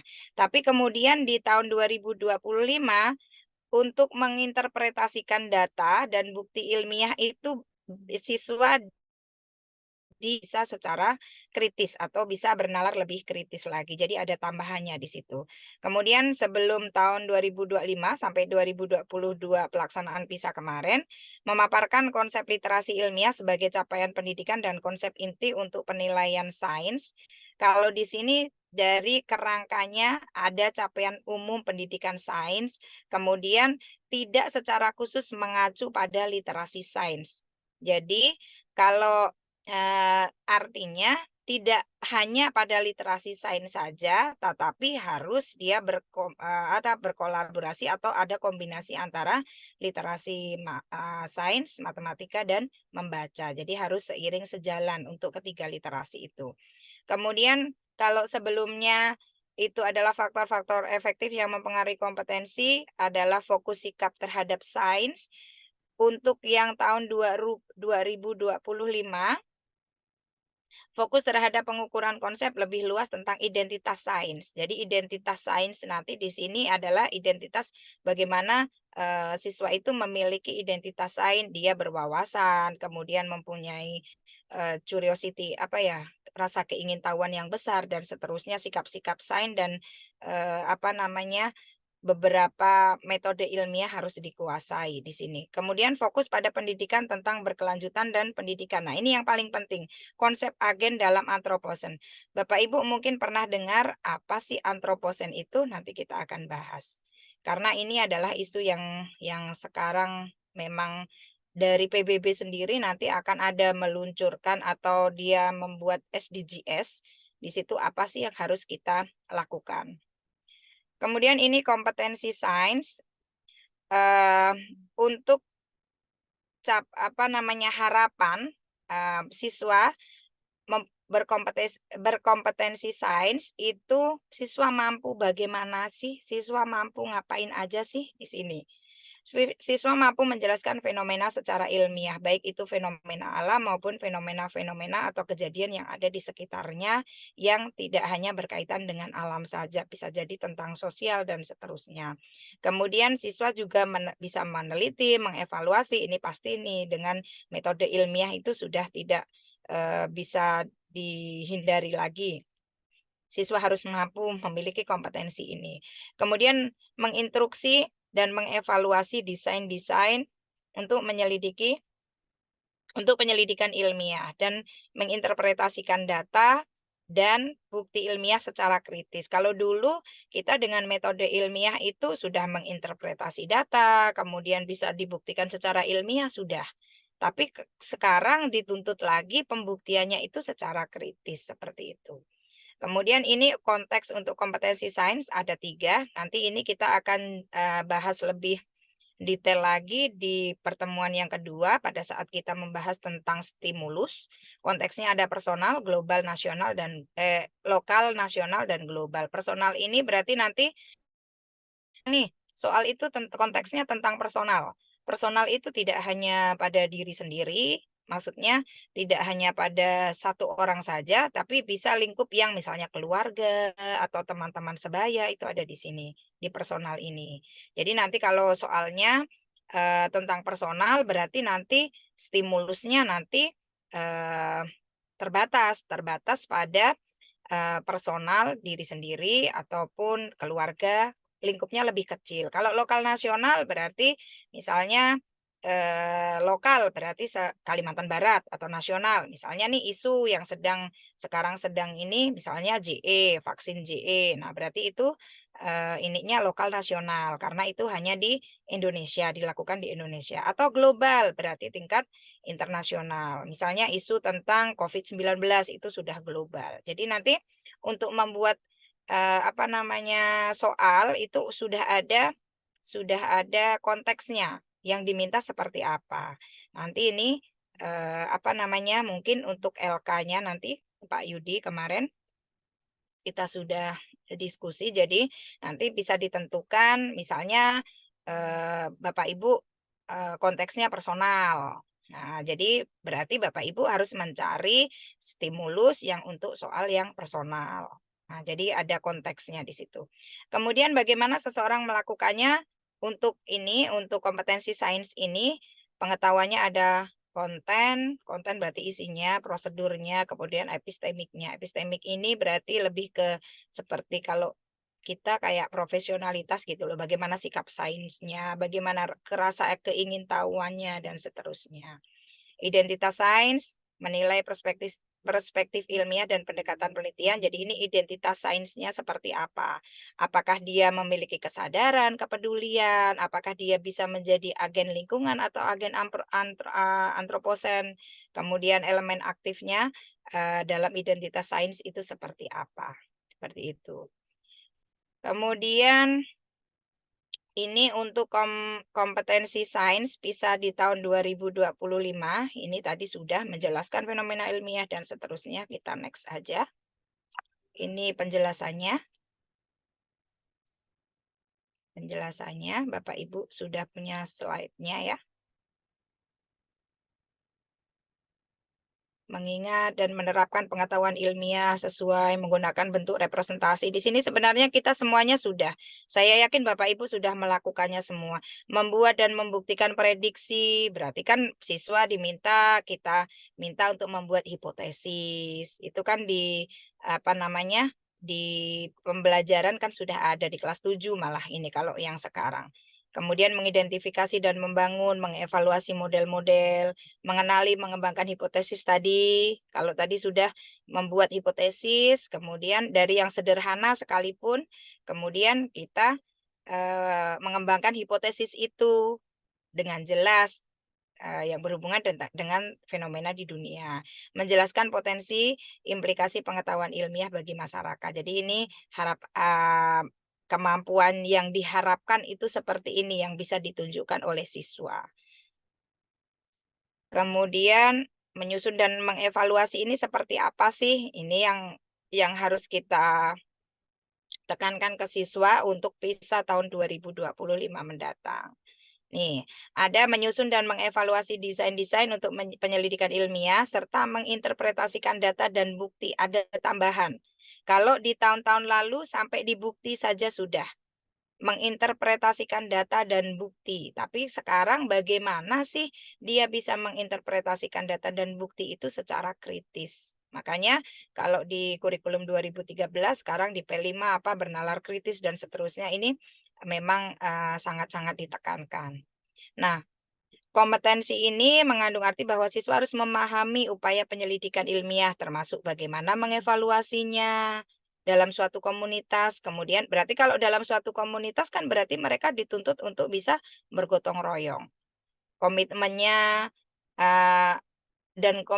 untuk mempublikasikan temuannya, berarti di sini kan dia harus bisa menginterpretasikan data. Apa sih temuannya? Nah, dan semuanya itu harus berbasis data. Jadi masih menggunakan hasil dari penyelidikan ilmiah tadi. Siswa perlu menyusun, menilai dan mengevaluasi penyelidikan ilmiah, cara menjawab pertanyaan ilmiah dan menafsirkan data. Ini yang penting. Jadi tidak hanya dia bisa menjawab saja, tapi bagaimana sih dia bisa menjawab pertanyaan ilmiah itu, bisa mengevaluasi penyelidikan ilmiah itu. Nah, dari sini diharapkan siswa mampu menunjukkan apa? Dia mampu menunjukkan bahwa dia bisa mengidentifikasi pertanyaan dalam studi ilmiah yang diberikan. Jadi nyambung. Pertanyaannya apa sih? Dia mampu mengidentifikasi. Kemudian dia bisa mengusul desain eksperimen yang sesuai. Kalau selama ini biasanya eksperimen itu sudah ada nih petunjuknya, siswa tinggal melaksanakan sesuai dengan petunjuk. Nah, dia bisa misalnya, Bu kok gitu sih misalnya. Jadi dia mengusulkan gimana kalau begini. Berarti dia mengusulkan desain eksperimen. Meskipun itu tidak pure, tidak murni dari semuanya dari si siswa itu gitu. Tapi dia mampu, dia punya ide seperti itu untuk desain eksperimen. Kemudian mengevaluasi sebuah desain eksperimen yang tepat untuk menjawab pertanyaan. Setelah mengusulkan desain eksperimen, dia bisa mengevaluasi. Nah, kemudian yang terakhir dari mengevaluasi, dari melaksanakan eksperimen tadi, tentunya dia bisa menginterpretasikan data. Nah, menginterpretasikan di sini tadi adalah dia bagaimana sih dia mempublikasikan dari data itu, hasil penelitian ilmiah itu. Seperti itu. Ini tadi pengetahuan sains ada 3, konten, prosedural, dan epistemik. Ini penjelasannya Bapak Ibu. Kalau pengetahuan konten kan isinya yang tadi saya bilang, meskipun kurikulum kita berubah, tapi sebenarnya kontennya tidak berubah. IPA yang dipelajari yaitu dari kita waktu kita masih jadi siswa sampai sekarang kita belajar tentang sistem gerak pada manusia ya kontennya itu seperti itu. Jadi sistem fisik yang dipelajari apa saja, sistem gerak dan seterusnya, sistem kehidupan di sini baik antar ekosistem dan seterusnya di biosfer dan seterusnya, sistem bumi dan antariksa ini konten ilmu pengetahuan untuk sains. Tidak akan berubah ya. Kemudian pengetahuan prosedurnya ini yang kemudian dimasukkan di dalam kontennya. Bagaimana konsep variabel, bagaimana sih siswa bisa menentukan mana sih variabel bebasnya, mana variabel kontrol, mana variabel terikat. Dan ini mungkin bahkan kadang-kadang untuk mahasiswa saja masih agak kesulitan. Dan kita dituntut, makanya di kelas 7 sudah ada pada metode ilmiah itu siswa kelas 7 sudah mulai diajak untuk bisa menentukan. Paling tidak dia tahu konsep dasar dari variabel itu apa. Variabel bebas itu apa. Variabel kontrol itu apa. Nah, seperti itu. Kemudian pengukuran sudah pasti di sini ya. Prosedural bagaimana sih pengukuran kualitatif, kuantitatif. Apa sih bedanya? Ini nanti kan bermuara pada saat melakukan penyelidikan ilmiah atau penelitian ilmiah. Apakah penelitiannya itu kualitatif atau kuantitatif. Kemudian cara menilai dan meminimalkan ketidakpastian. Nah, meminimalkan ketidakpastian bagaimana caranya. Kemudian mekanisme untuk meminimalkan ketepatan dan akurasi data. Nah, mekanisme apa sih yang harus dia lakukan untuk meminimalkan ketepatan dan akurasi data? Maka dia harus melakukan berhubungan tadi dengan pengukuran. Dia harus melakukan pengukuran dengan tepat. Kan ada kalau di kelas 7 itu bagaimana sih membaca skala, bagaimana posisi matanya, kenapa tidak boleh dari atas, dan seterusnya. Jadi ini adalah keterampilan atau kemampuan pengetahuan dasar yang mereka harus miliki. Kemudian cara merepresentasikan data. Merepresentasikan adalah menyajikan data. Makanya ada nanti siswa menyajikan datanya boleh dalam bentuk tabel, boleh dalam bentuk diagram, baik batang maupun garis. Jadi dia harus bisa merepresentasikan data, menyajikan data, sehingga data itu mudah untuk dibaca oleh orang lain. Kemudian desain yang cocok untuk penyelidikan ilmiah. Tadi kan sudah di atas. Dia mengusulkan desain yang cocok untuk penyelidikan ilmiah. Jadi boleh Bapak Ibu, kalau siswa kita mau melakukan praktikum pada satu materi tertentu, tidak harus yang kita praktekkan adalah sesuai yang ada di buku. Ingat, buku itu adalah materi, salah satu contoh materi. Ya. Jadi tapi kita tidak wajib mengikuti itu semua gitu. Artinya kita bisa mencari yang lain. Nah, itu hanya salah satu contoh. Kemudian proses penelaahan oleh komunitas ilmiah. Kalau di sini sudah ada komunitas ilmiah, berarti siswa itu diharapkan dia mampu gotong royong, mampu bekerja sama. Nah, inilah pengetahuan-pengetahuan prosedural inilah yang kemudian coba dirangkum oleh pemerintah melalui kegiatan P5, misalnya pada kurikulum kurikulum Merdeka ini. Nah, untuk pengetahuan epistemik ini peran model dalam sains, kemudian peran data dan bukti dalam sains. Jadi di sini lebih ke apa ya? Untuk mendalami keilmiahnya, profesionalitasnya. Kemudian bagaimana peran data dan bukti dalam sains. Bagaimanapun seorang saintis tidak boleh dia keluar dari data. Artinya semua yang dia sampaikan, semua yang dia kemukakan itu harus by data atau berdasar pada data. Sifat penalaran ilmiah, kemudian sifat penyelidikan ilmiah kolaboratif dan berkelompok ini tidak akan bisa lepas. Jadi tetap kerjasama, berkelompok. Kemudian kalau tadi peran data dalam sains, berarti di sini siswa dituntut untuk mereka bersifat jujur, ya, tidak memanipulasi data dan seterusnya. Jadi semuanya semuanya sudah terangkum di sini. Ini tadi untuk 2005 konteks pisahnya ada personal, ini tadi yang saya bilang bisa diri sendiri, keluarga, sampai kelompok teman sebaya. Tapi ini konteksnya jangan sampai lokal. Artinya personal ini dia lebih sempit, lebih terbatas. Kalau dia kelompok sebaya misalnya tidaklah sampai misalnya sekota Singkawang misalnya atau sekabupaten Mempawah, tidak, karena itu nanti sudah masuk ke lokal nasional itu atau kemasyarakatan, kemudian kalau global berarti kehidupan di seluruh dunia. Jadi kalau misalnya global, nanti Bapak Ibu akan lebih jelas lagi ketika kita sudah masuk di stimulus. Kemudian ini penerapan sains dan teknologi dalam lingkup personal tadi, dalam 3 lingkup tadi, bisa personal, lokal, nasional, dan global. Ini konteksnya ada penilaian item-itemnya ada meliputi kesehatan dan penyakit. Jadi bisa jadi misalnya nih konteksnya kesehatan dan penyakit. Langsung ke sini aja biar lebih enak. Nah, kita bahas yang di sini lebih enak. Langsung ketiga-tiganya. Misalnya nih kesehatan dan penyakit di konteksnya personal. Berarti menjaga kesehatan, kecelakaan, nutrisi, vaksinasi. Berarti kalau kita diminta soalnya di sini tentang personal, kesehatan dan penyakit, berarti misalnya nih menjaga kesehatan diri sendiri atau kesehatan reproduksi, berarti kan personal. Nah, kalau lokal nasional pengendalian penyakit, transmisi sosial, pemilihan makanan, obesitas di sini. Misalnya contohnya kemarin JE. Nah, itu kan ya lagi happening kan. Jadi itu masuknya ke konteksnya lokal nasional karena tidak sampai di luar negeri, artinya tidak mendunia, tidak secara internasional.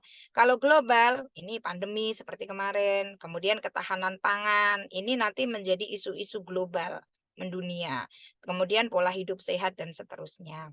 Kemudian sumber daya alam, ini bisa Bapak Ibu nanti baca, telaah masing-masing sumber daya alam. Kalau personal itu konteksnya sampai di mana sih batasannya dan seterusnya. Dampak lingkungan dan perubahan iklim. Nah, nanti Bapak Ibu untuk pertemuan kedua nanti ada LK sebagai tagihan dari workshop ini. Nanti LK sudah dengan Pak Yudi. Jadi nanti setiap orang nanti usahakan berbeda-beda. Nah, jadi misalnya nih Bapak Ibu, Bu Rika misalnya, Bu Rika dapat personal. Nah, konteksnya personal. Kontennya apa? Nah, ini kontennya. Jadi Bapak Ibu kesehatan, Bu, biasanya kalau kontennya boleh pilih sendiri, tapi konteksnya ditentukan, mau personal, lokal, atau global. Nanti yang ditentukan adalah konteksnya, personal, lokal, atau global, dan bentuk soalnya. Nah, sebagai gambaran seperti itu nanti ya Bapak Ibu. Karena kan untuk PISA ini seperti AN, jadi soalnya tidak hanya pilihan ganda atau uraian saja atau jawaban singkat saja, nanti ada pilihan ganda kompleks, ada menjodohkan, dan lain sebagainya. Nih, Bapak Ibu nanti bisa ambil dari sini. Bisa untuk sebagai gambaran dari sini. Misalnya yang dapat personal, mau kontennya apa ya? Oh, saya mau carilah kesehatan dan penyakit. Nah, berarti Bapak Ibu jangan Kalau dapat konteks personal, jangan sampai ke lokal atau nasional. Jadi cukup di personal saja. Itu. Kemudian ini yang ketiga, meneliti, mengevaluasi, dan menggunakan informasi ilmiah untuk mengambil keputusan dan tindakan. Ini yang untuk di tahun 2025 ini. Bagaimana mencari, mengevaluasi, mengkomunikasikan, semuanya ini Bapak Ibu sudah terangkum pada metode ilmiah, sikap ilmiah yang kita ajarkan kepada siswa. Tinggal kita kuatkan lagi. Kemudian membedakan klaim berdasarkan bukti ilmiah ini. Jadi semuanya harus berdasarkan data, by data. Jadi tidak menerka-nerka, tidak mengira-ira, tidak mengarang. Kemudian membangun argumen untuk mendukung kesimpulan ilmiah. Mengkritik kelemahan standar dalam argumen terkait sains boleh. Kemudian membenarkan keputusan dengan menggunakan argumen ilmiah. Jadi semuanya didasari dengan ilmiah. Itu yang diharapkan. Makanya sains tidak akan lepas dari ilmiah. Ini identitas sains yang tadi sudah di-spill di atas. Apa saja identitas sains? Ada konstruksi modal sains. Apa saja sih konstruksi modal sains? Itu keyakinan epistemik, nilai umum dalam sains dan penyelidikan ilmiah. Modal sains apa saja sih? Sikap, disposisi, sumber daya, perilaku. Ini kan berhubungan dengan sikap sains. Bagaimana sikap-sikap seorang ilmuwan. Kemudian konstruksi sikap, perasaan diri dalam kaitannya dengan sains termasuk partisipasi di masa depan. Jadi di sini misalnya nanti kita kasih gambaran kepada siswa nanti misalnya menjadi seorang peneliti, menjadi seorang ilmuwan, maka di sini harus memantapkan perasaan diri dalam kaitannya dengan sains termasuk partisipasi di masa depan. Apakah yang dilakukan saat ini nanti berdampak di masa yang akan datang. Kemudian efikasi diri terhadap sains, kesenangan terhadap sains ini termasuk ke sikap. Kemudian konstruksi lingkungan, kesadaran lingkungan. Bagaimana sih kita bisa sadar dengan lingkungan, menjaga lingkungan, memperhatikan masa depan bumi 10 tahun yang akan datang seperti apa. Tadi termasuk antroposen tadi ya. Kepedulian lingkungan dan agen lingkungan atau antroposen. Nih. Dimensi identitas. Dimensi identitas ini menghargai, tidak terasa sudah, menghargai perspektif dan pendekatan ilmiah pada penelitian, kemudian elemen efektif dan identitas sains tadi, kesadaran, kepercayaan, identitas sains yang dibawa oleh siswa. Intinya siswa, anak didik kita harus memiliki sikap ilmiah, bagaimana menjadi seorang ilmuwan. Kemudian kedalaman pengetahuan, nanti untuk soalnya Bapak Ibu nanti akan kategorikan kedalaman pengetahuan ada 3, ada rendah, sedang, dan tinggi. Jadi Bapak Ibu nanti sendiri yang membuat soal yang akan Bapak Ibu menentukan soal saya ini termasuk di rendah, sedang, atau tinggi sih, itu di sini. Nanti silahkan dibaca sendiri ya Bapak Ibu. Ini tadi sudah kita bahas di awal. Nah, ini kompetensi ilmu lingkungan sebagai agen antroposen tadi. Agen antroposen itu bagaimana sih kompetensi yang pertama menjelaskan dampak interaksi manusia dengan sistem bumi. Agen antroposen itu sih kita mulai memberikan pemahaman kepada siswa. Sekecil apapun yang kita lakukan sekarang ini pasti akan berdampak terhadap bumi di masa yang akan datang, cepat atau lambat.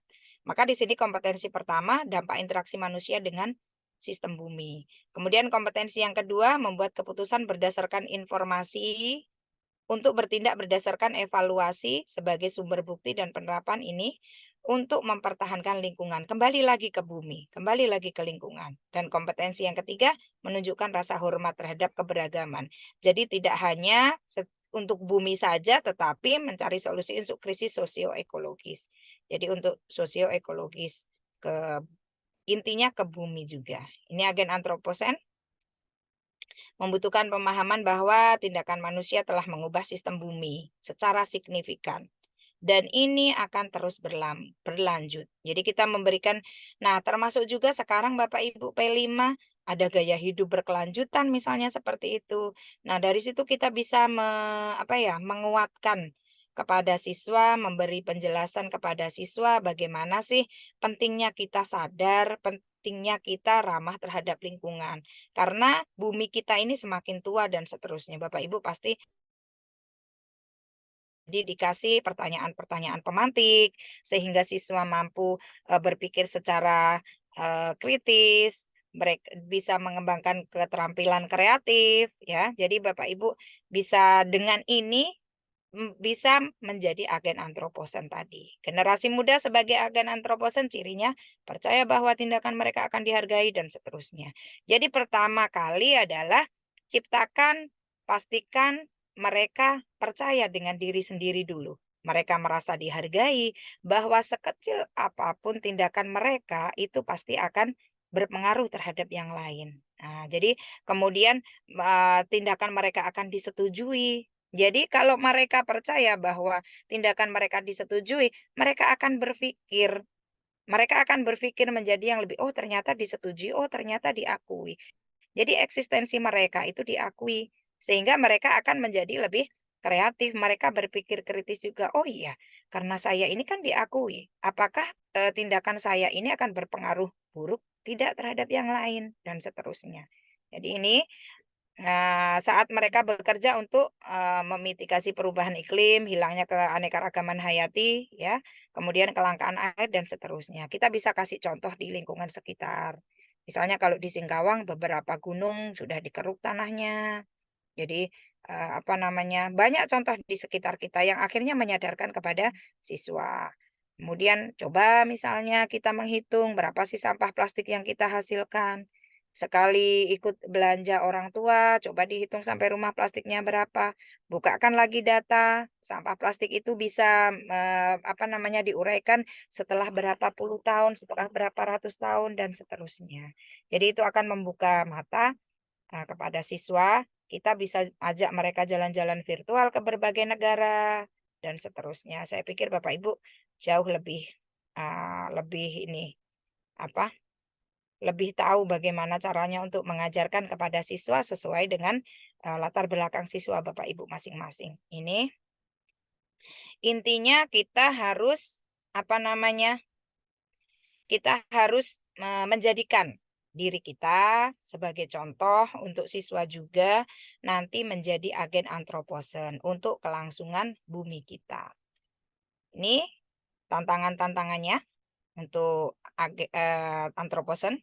Perubahan iklim tentunya sangat menantang Bapak Ibu. Belum lama ini kita sudah sangat, kalau di Singkawang, di Kalimantan Barat, alhamdulillah hujan masih di Jawa, di mana-mana kekurangan air, kemarau panjang dan seterusnya, perubahan iklim ini. Perubahan iklim ini tidak menutup kemungkinan akan membuat orang untuk bertindak yang tidak lagi memikirkan tentang keberlangsungan hidup nanti di masa yang akan datang. Kemudian sumber energi semakin banyak yang diperlukan, banyak juga sumber-sumber energi diperlukan sehingga mencemari lingkungan dan seterusnya. Kemudian manajemen sampah dan polusi. Manajemen sampah dan polusi kita bisa ajak anak-anak siswa untuk tidak membandingkan ya. Kita mengajak mereka untuk, kalau saya istilahnya kita jalan-jalan virtual. Kita melihat video sama-sama bagaimana sih pengolahan sampah di negara-negara lain. Kenapa sih mereka bisa tertib sekali membuang sampah? Sampai ke apa saja sih sanksi-sanksi yang diberikan. Kita coba, ayo semuanya. Kalau semuanya bawa HP misalnya, bisa dimanfaatkan. Ayo di Indonesia apa sih sanksi pembuang sampah sembarangan? Akhirnya mereka searching, cari. Kemudian kita bandingkan di Singapura berapa sih sanksinya, di Amerika berapa sih, dan seterusnya. Itu akan sangat-sangat membuka mata mereka. Kemudian ketersediaan dan kualitas air. Apalagi kita di tanah-tanah lahan-lahan gambut ya Bapak Ibu, bisa kualitas airnya seperti apa dan seterusnya. Nanti bisa juga dengan dites kadar keasamannya dan seterusnya. Jadi banyak sekali. Kemudian biodiversity loss atau keanekaragaman hayati yang mulai berkurang atau menghilang. Jadi sedikit demi sedikit kita bisa cari informasi, misalnya di Kalimantan Barat, orangutan ini yang masih terdata di Kalimantan, di hutan Kalimantan tinggal berapa sih? Kemudian harimau Sumatera tinggal berapa sih, dan seterusnya kita bahas. Kenapa bisa seperti itu? Nah, dengan begitu harapannya nanti siswa-siswa kita bisa menjadi agen antroposen. Seperti itu saja dari saya, mungkin Bapak Ibu. Saya kembalikan ke Bu Rika. Oke, baik. Terima kasih Bu Fitri materinya, pemaparannya. Jadi saya tuh menemukan satu istilah baru ya Bu ya. Antroposen. Wah, itu buat saya, wih baru nih gitu. Terus saya googling. Kemudian memang antroposen itu hubungannya sama kelangsungan hidup secara global ya ternyata ya Bu ya. Ya. Berarti literasi sainsnya itu memang mengacu kepada global itu tadi, keberlangsungan hidup secara global gitu ya Bu. Betul atau salah Bu? Maaf. Bisa jadi global, tapi bisa juga kita bisa semuanya, Bu. Bisa juga lokal, misalnya, tergantung kita mau bawanya. Kalau misalnya kita mau angkat isu di lokal, misalnya di Mempawah dan seterusnya, berarti masuknya ke lokal.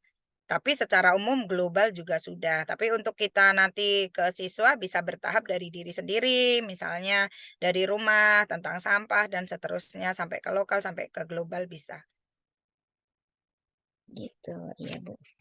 Jadi tadi, oke baik Bapak Ibu, dari pemaparan yang sudah disampaikan oleh Bu Fitri tadi, mungkin ada yang ingin bertanya, disilakan untuk satu penanya saja. Mohon maaf ya, nanti di sesi kedua boleh dicicil nanyanya lagi nanti. Mengingat waktunya juga ya Bapak Ibu. Silakan raise hand untuk yang ingin bertanya. Mohon kenalkan namanya, kemudian asal sekolahnya. Silakan raise hand Bapak Ibu.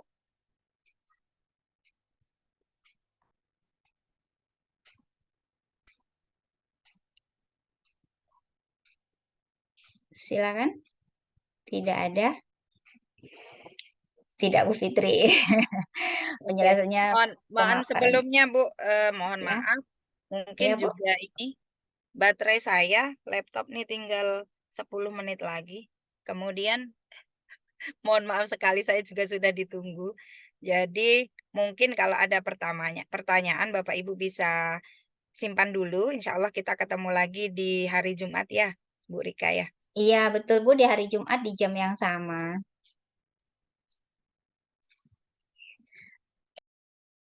Oke, baik. Bu Fitri mau langsung live atau bagaimana? Kalau diizinkan, saya mohon izin untuk undur diri karena ini juga sudah ditunggu. Jadi mohon maaf sebelumnya. Mohon Bapak Ibu, Bapak Bu Rika atau Pak Yudi nanti bisa ini save untuk pertanyaan teman-teman. Insya Allah kita akan lanjutkan nanti di hari Jumat di sesi atau seri yang kedua. Mungkin begitu ya Bu Rika dan Iya, teman-teman. Pak Yudi, mohon maaf sekali atas keterbatasan saya ini. Jadi saya tadi juga agak ini, aduh bisa nggak ya gitu. Alhamdulillah udah masuk UGD, udah aman ditangani. Jadi saya bisa melipir nih di sini. Sekarang harus masuk lagi. Begitu. iya Iya, Bu, iya. enggak apa Bu, enggak apa Bu. Oke. Terima kasih Bu Fitri, Ya, semoga terima segera kasih Bu sehat. Fitri. Bu Terima Fitri juga kasih. selalu sehat ya Bu. Amin, Ya, Bu. amin. Oke, Semoga baik. adiknya Terima lekas kasih. sembuh, Bu. Amin. Iya. Terima kasih teman-teman semua. Mohon Mm, maaf atas segala kekurangan, Bapak Ibu. iya. Itu yang saya kirim ke Pak Yudi itu adalah apa namanya, file asli yang dari sana. Jadi tidak saya kurangi, tidak saya tambah. Jadi mohon nanti kalau misalnya Bapak Ibu simak lagi ada pemaparan saya yang kurang atau yang salah, mohon ini disampaikan saja. Terus untuk pertanyaan mohon disimpan dulu ya Pak Yudi ya. Saya Iya, mohon iya, Bu. Udah saya save. mohon izin undur diri dulu Bapak Ibu semua. Terima kasih. Mohon maaf Iya, atas ya, Bu. segala kekurangan. Insya Allah kita ketemu lagi. Semoga semua dalam keadaan sehat, dilancarkan Amin, semua amin. urusannya, dan insya Allah kita bisa saling berbagi lagi. Semoga apa yang saya sampaikan malam ini bermanfaat. Terima kasih semuanya. Saya akhiri. Wassalamualaikum warahmatullahi wabarakatuh. Selamat malam. Malam Saya Bu, terima kasih banyak izin Bu. live ya Waalaikumsalam Pak Bu. Yudi. Mohon Iya maaf. Bu, terima kasih banyak Bu. Sudah menyempatkan waktunya Bu. Baik Bapak Ibu, sebelum menutup sesi ini, mohon diisi dulu daftar hadirnya, sudah di-share di kolom chat. Kemudian sesi kedua nanti di hari Jumat pada jam yang sama. Silakan Bapak Ibu save dulu kunci dulu di PMM-nya supaya nanti tidak lupa sebagai pengingatnya juga. Kemudian kami mengucapkan terima kasih kepada Bapak Ibu yang sudah hadir dari luar daerah ini, dari luar Kabupaten Mempawah. Beberapa ini salah satunya adalah teman saya. Terima kasih Pak Lukman yang sudah hadir. Pak Lukman ini dari Nusa Tenggara, sudah malam tapi bersedia untuk hadir. Terima kasih Pak Lukman. Kemudian ada di sini saya lihat juga UNY ya, dari UNY, Ibu UNY mana tadi ya? Oh iya, Ibu Agantina Agantina. Panalia dari UNY. Terima kasih Bu ya. Semoga bisa hadir lagi nanti di sesi hari Jumat malam Sabtu. Kemudian ada lagi di sini beberapa nama yang tidak apa namanya enggak tahu dari mana gitu. Yang jelas ini bukan dari kami sangat berterima kasih sekali sudah bersedia hadir untuk menyimak acara kami pada kegiatan literasi sains untuk PISA-nya. Mudah-mudahan apa yang sudah disampaikan oleh narasumber tadi dapat menjadi inspirasi Bapak Ibu dalam menyampaikan literasi sains kepada siswa, karena memang literasi sains bukan hanya pada mata pelajaran IPA saja, tapi semua bisa dijadikan untuk literasi sains. Sekali lagi mohon Bapak Ibu mengisi absensi yang sudah di-share di kolom chat. Untuk selanjutnya silakan Pak Yudi menyampaikan sedikit tentang untuk kegiatan kita selanjutnya bagaimana. Silakan Pak Yudi. Ya, terima kasih kepada Bu Rika atas waktu dan kesempatannya yang diberikan kepada saya untuk menyampaikan sedikit gambaran untuk kegiatan kita berikutnya. Jadi saya mengucapkan terima kasih juga pada Bapak Ibu semua yang sudah mengikuti webinar ini dengan penuh semangat, Bapak Ibu guru hebat. Ya, jadi tadi Bu Fitri sudah memberikan kita gambaran bagaimana bentuk asesmen PISA itu sendiri yang ternyata memang banyak kemiripan dengan ANBK, Bapak Ibu, seperti itu. Nah, untuk informasi tentang cara sertifikatnya, saya sampaikan. Yaitu yang pertama itu mengisi presensi untuk 2 seri, Bapak Ibu ya. Hari ini dan nanti tanggal 17, yang kita laksanakan nanti di hari Jumat.